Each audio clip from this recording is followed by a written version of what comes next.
Impossible podcast. This is the 15,000 take because people forget to record. Sorry.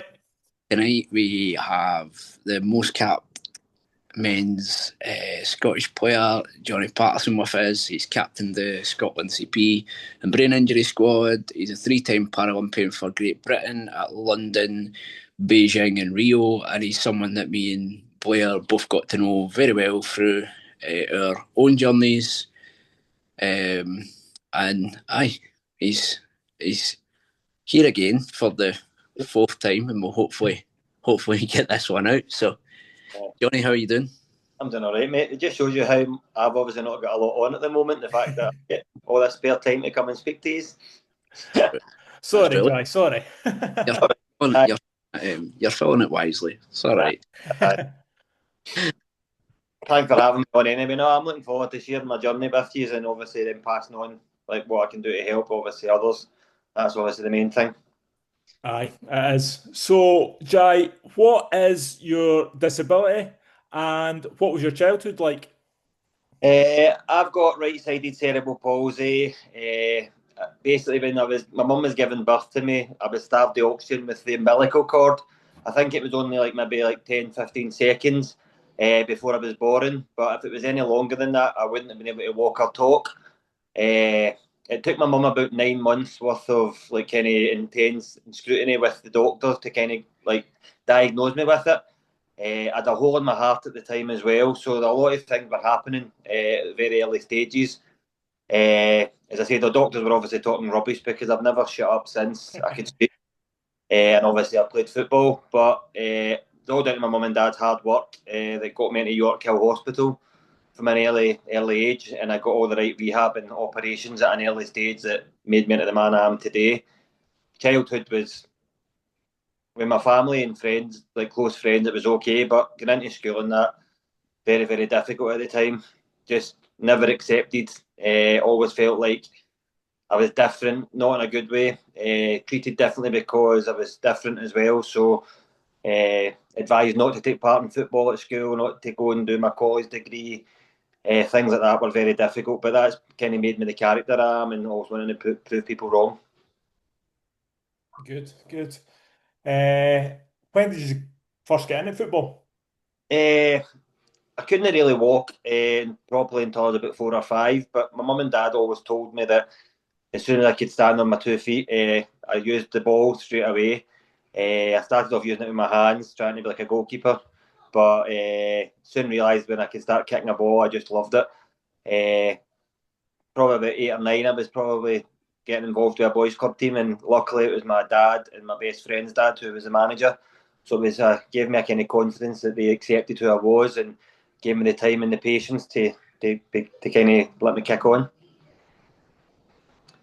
And when did you first learn of the cerebral palsy and brain injury team? I was 15, just turning 16 at the time. It's by chance, to be honest. I was actually looking for under-21 Scotland tickets for my friend who played with Motherwell at the time, Mark Reynolds. He was playing with the Scotland under-21 squad, and my dad was looking for tickets on the website and came across just the youth development section and then obviously the Scottish disability section. And just by chance, my dad phoned up Stuart Sharp, who was a development officer at the time. And I think that was the Monday or Tuesday. And by the Sunday, I was up at Stirling, Fourth Bank, training with the squad. And about 2 months later, I was in Dublin playing in my debut. Mentally. What was that like? My first major competition was Dublin, but we played Republic Island down at Largs, and for someone who would have been told that they couldn't walk or talk, to then have my mum and dad, my brother and my papa at the time, who were all my biggest fans, singing the national anthem, and I actually scored a penalty against Ireland in my debut down at Largs. So the whirlwind journey and my very first cap was just an unbelievable feeling and something that I never thought I would be able to do. But then going to European Championships was like an eye opener because I thought the standard at the Scotland team weren't that good. But then as soon as I went to the European Championship playing against every other country, it just opened my eyes to how good the standard really was and how much we had to get better. Yeah, yeah. Jamie, have you got any questions? I think just going on for you saying about your debut and not been told basically that you're not going to be able to do what you've done and what you've achieved, which is an unbelievable achievement. But like, what's a misconception about disabled people or disabilities in general that you wish people understood more of, and what would you do to sort of educate them? I think it's like there's so many different variations of disability, Jamie, that obviously you two have got a different story to mine because you two have acquired an injury. So you two have known what it's been like to be mainstream. I've never known anything different. I've just adapted to everything that I can do and just like focus on what I can do. So I think the misconception is they look at me as a disability and say like they focus on, especially when I was younger, they used to focus on that, worrying about what I couldn't do and like put things in place to try and adapt. Whereas just I would always want to just be left to my own devices and try and do the mainstream way first. And if I can do it, great. But if not, then find me a level to do it. Don't just make a special effort for me and make me stand out for the wrong reasons by like kind of embarrassing me and say, "Oh, Johnny's got a disability."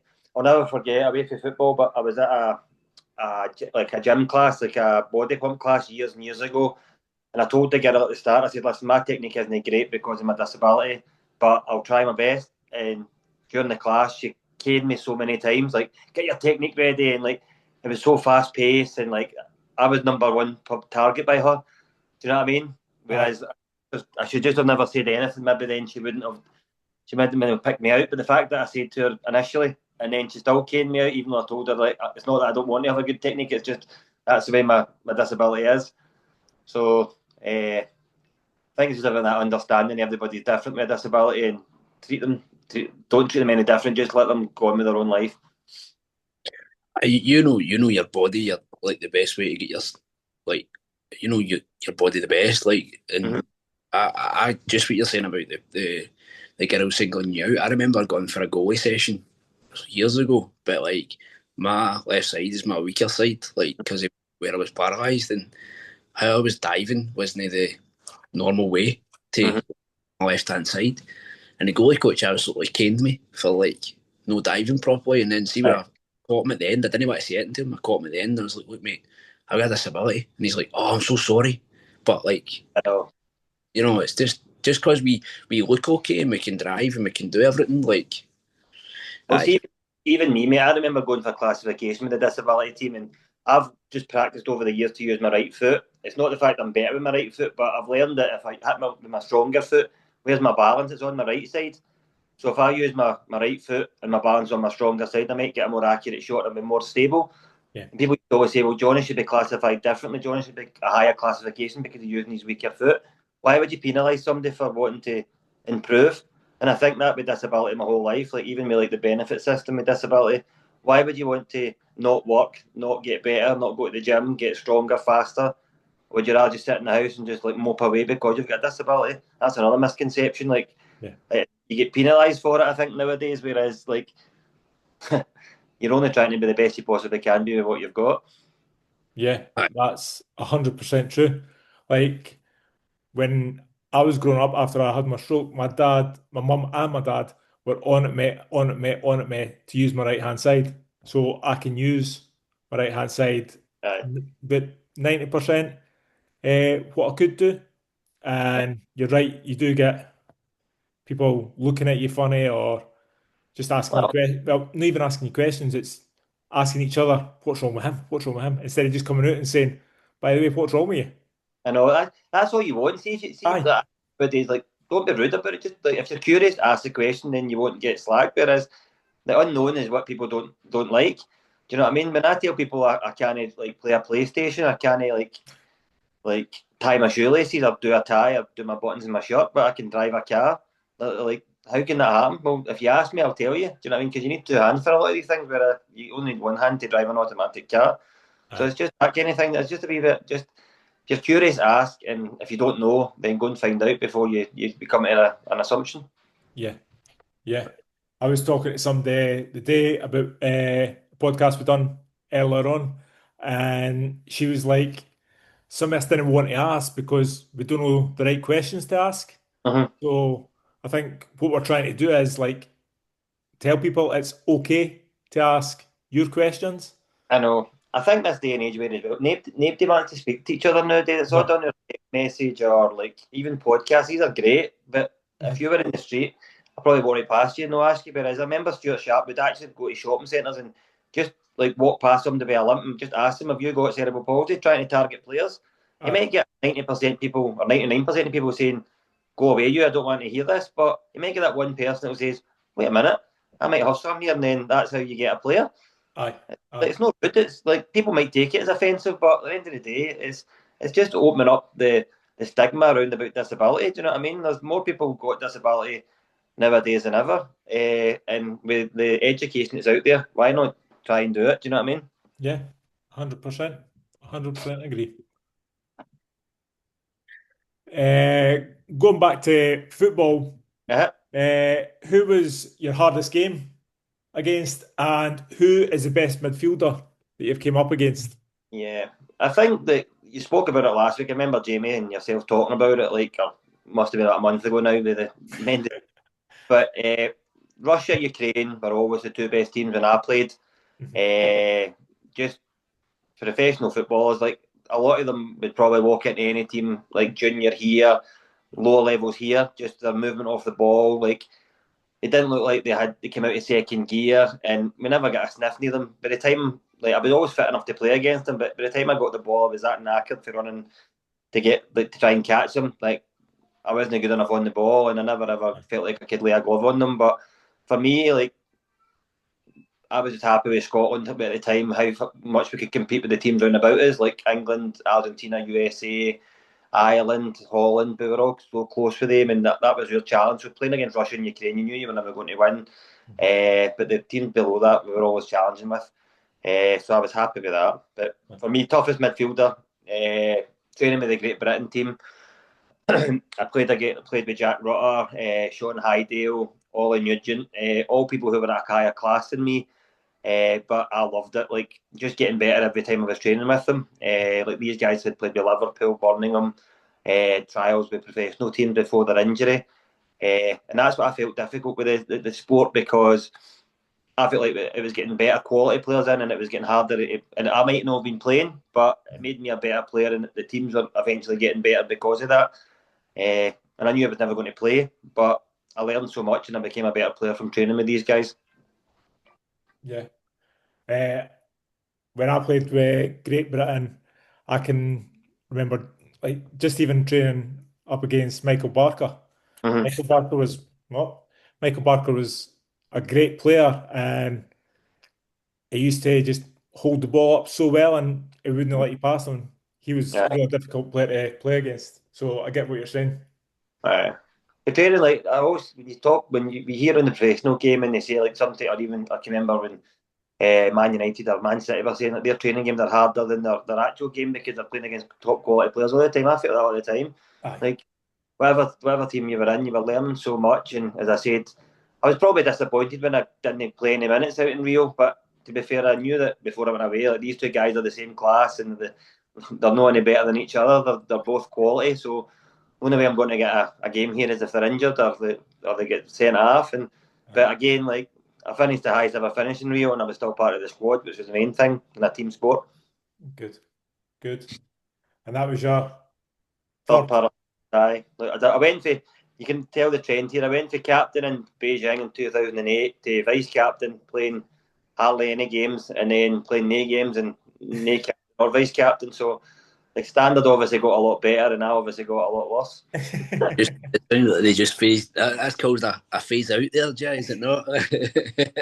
But honestly, like when I went to Beijing, like I was the best player in the team, and I'm not even saying that big-headedly. I was, and I was captain because of my experience with Scotland. I don't know what they've seen in me, but I would get into that Scottish environment, English Great Britain environment for a Scotland team to be captain was phenomenal. I loved the experience, but the standard wasn't that great, and I think London was amazing because of the professionalism, all the sponsors. It was on Channel 4. Yeah. So we got a lot of players in for that, and then everybody had seen that, then made it even better for Rio as well. So listen, I'm not getting no qualms about it. I got a 4-week holiday out in Rio. That not many can say that and then come away with like at the highest you've ever finished. So I know, but like mate, I don't see it as a disappointment because at the end of the day, like I wanted to play, but listen, I understand it the way it works. Do you know what I mean? Like the quality of the players were that good that I deserve to maybe come on and play different positions, but my best position was centre midfield. So I always said that I don't want to play left back, right back, up front. I want to play my midfield position, and that's where I thrive in. So I wouldn't want to like go and diminish what I'm good at just because to try and fit in somewhere. I even said that in the last game. Like one of the goalkeepers was a young boy, and they were going to bring me on, and I said put the young boy on. He's never experienced the Paralympics before, so that's where my like maturity came in a wee bit, and like my captain side there, I said give him a game instead because he might never get to Paralympics a game. I've been to two already, and I've played and captain. Give him the experience. So that's my role model side of it kicking in. Who was it? Ryan Kay. When you're talking about that role model, say the things obviously like the CP football in Scotland is trying to grow. What would you advise like any young kids that's up and coming? Like obviously there is a core group that come and train, but the ultimate aim is to gain more young kids. So like, what would you, if you could give them like some words of encouragement or inspiration or anything from your experience and your journey, what would you tell them? I always say first of all, we like talent ID and getting people involved. I would always say target the parents first of all because they're the ones who are living with their kid with a disability, and they find it difficult to accept sometimes to get their kid into what level. Like, and then in far as that, go and find a level that your kid's good at and go and let them thrive. Doesn't matter if it's football, but any sport. But for me, and I would just say, what's the worst that can happen here? Go, experience it, and you never know. You could be representing Scotland if you're good enough. There's so many opportunities out there at different levels that people might not know about. So, first of all, go to your local authority and then take it from there. I'd 100% agree, but it's also like some parents kind of let their children go. Like that's what happens once they get to once they actually initially get over that hurdle, and then they see their kids thriving. That's when they take kind of get the confidence, and that's what the disability sport gives you. That they're playing with the same people like who've got a disability similar to them, and they're not put under any pressure initially to be the best. If that makes sense, like at a level, you might never make the international level in terms of what we've done, but we've got participation level, and obviously that's what Greg's thriving for with the CP football is getting a future, making sure it's sustainable, and that's brilliant. But for me, I then want to be getting into mainstream schools. If I was coaching and I want to get into companies and adulthood and try and chat who's the next JP, who's the next Blair Glynn, who's the next Martin Hickman, Jamie Kelly. They're the kind of, that's what I always was disappointed in, that we were always talking about the future and 10 years down the line. But when I was playing, I'm like, I want somebody to be coming in to take my place like the way Great Britain was. Like I want people to be walking in the door. Like, look at Will Graham now, who's playing with a fantastic player, played junior, acquired an injury, was a wee bit apprehensive, didn't feel like it was for him because he's played at such a good level. Now he's coming in and absolutely loves it. That's what needs to be happening. And that's what I think like we need to get more of. If Greg's saying like he needs more people involved, that's what I would want to do. I'd want you and me and Jamie getting into mainstream schools with Matthew the captain now, and publicising. Can anybody play now that can keep us competing now? Because if it's all good and well getting 10 years down the line, Blair, but if we don't compete next year, then we might not be in the next competition after that. Do you know what I mean? 100% agree. And it's like we need players to compete just now, to challenge the players that are playing just now. Yep. To challenge them and make them better, just like it was doing in Great Britain. Yep, definitely. And again, I know sometimes people say like, you need to go over the funding issues. Listen, it's just the way it is, the way the whole country is, the whole world is. There's no money anywhere for sport, and it's challenging, and the players have to do a lot of fundraising and things like that. But at the end of the day, if you want to play football, like I've always said, like why not just treat it like an amateur team? Like I play a sevens every Monday night, I play a fiver every Monday night. I'm happy to pay that because I want to play. So treat it like that now. Do you know what I mean? Like I don't see it as like an international team anymore, just with the way the funding is. Just treat it like a Scotland amateur team. And if you enjoy it, then you want to take part. Then you work your backside off to be as fit as you can to play. That's what I think they should go looking forward. Just my personal opinion. You're getting bumped on a Monday night, so only pay £4. I keep forgetting, but then I've got money left in the kitty for maybe no paying later on in the year. What's your plans for the future, Jai? I think obviously I took a step back for the football. Yeah. I'd obviously had a great career, like achieved so much. Like as I said, I'm the highest male cap player in Scotland. We above Kerry Dalglish. I know it's not publicised, but I'm not going to take that away from me. I've got a great career in it, but I think it was the right time to go. Just with obviously a new partner at the time. Then I've got another 3-year-old, another boy like Oren and Sophia. So I just want to spend as much time with them as I can. I've also got a very stressful job with the police doing the 999 calls. It's taking a lot at the moment. So hopefully I've still got a job in years to come that allows me to like keep my house and just the simple things, Blair, if I'm being honest with you. I'm an overthinker and I worry about everything. So as long as I've got a job that pays the bills and I can spend some time with my friends and family and keep myself fit and active, that's what I hope for. Good, good. Any more questions, Jamie? No, just like obviously you're talking about the way you would want to educate, like get boys into the team and stuff like that. Like me and Blair have done a speech in St Ninians. We done it's like an hours kind of workshop kind of thing, and that's what we're hoping to do more of. So if you want to get involved in that, then you're more than welcome to do so. Like, because we got feedback from the kids, and a few of them that it kind of opened their eyes to how other people live and the challenges that we go through. And like Blair spoke about his time at school, and not where he splint, and then obviously my brain injury happened when I was 21. So, like, if we could get someone like yourself to come in and who's, without sounding bad, you've never known any different. Mm-hmm.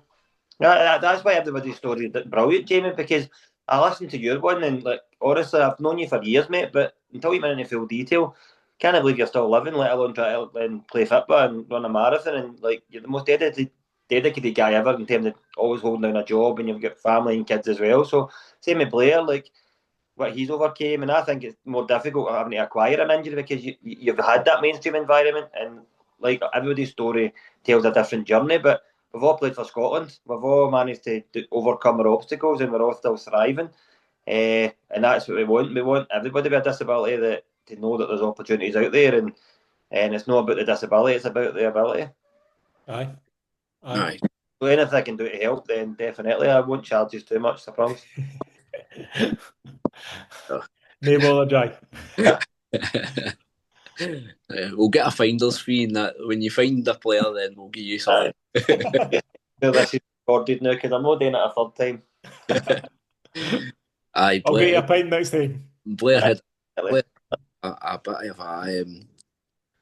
a bit technical. Just didn't press the big red button.